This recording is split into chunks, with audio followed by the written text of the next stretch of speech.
Welcome to BADA, Build a Database application. We're in the process of building our simple project management application.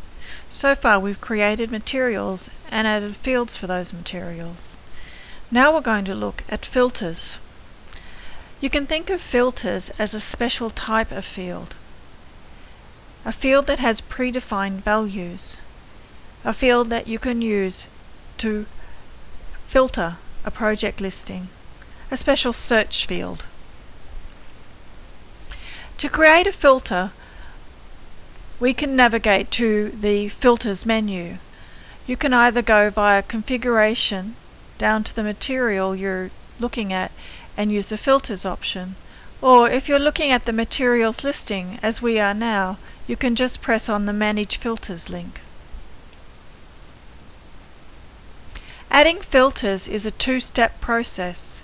First we add the filter and then we give it values. For our project we're going to add a status filter. This will give a status of the project and we can define values such as open or closed. So let's add our filter.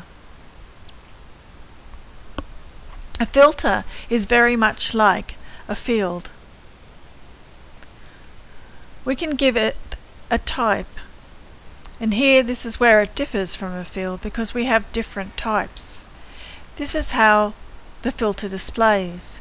It can display as a drop-down list, a checkbox, radio buttons, a Boolean yes, no, true, false scenario, or as a user list.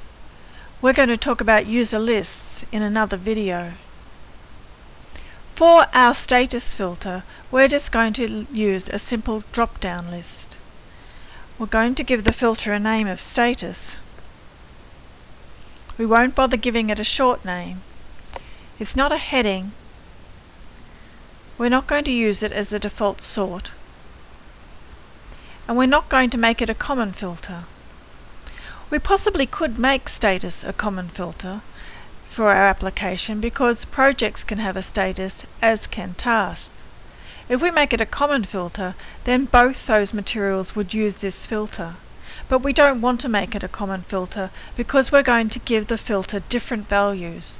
The statuses for a project and the statuses for a task are going to be different.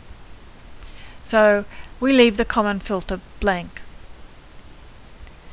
Are we going to allow the filter items in the listing? Yes, we are. We're also going to display this filter in the listing. And unlike all our other fields, we're going to display this filter in our comments. Again, we have to decide whether it's a required field, and yes, it is. Once we press Save, we've defined our filter. But now we have to go on to the second step. This is to click on the folder icon and then add values to the filter. We're going to just have two values of open, which we'll make as the default value for a project, and we'll also make it the default filter. In this case we will start using sort orders and we'll give it a sort order of 1 so it comes first. Now we'll add a second filter and we'll call it closed. Of course it's not the default value and we don't want it as a default filter, and we'll give it a sort order of 2 so it comes second. And there we have our filters. So let's do that again, but this time for our tasks. We're going to add the filter.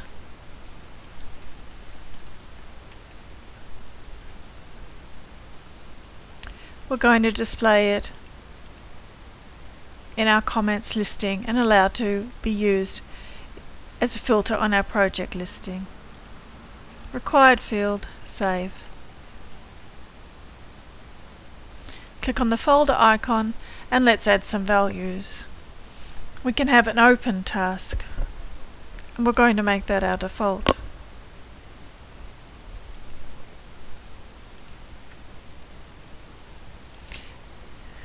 We could put our task on hold.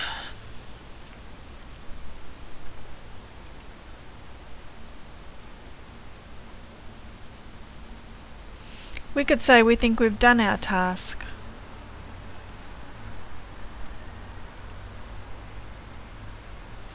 And finally, we could close it.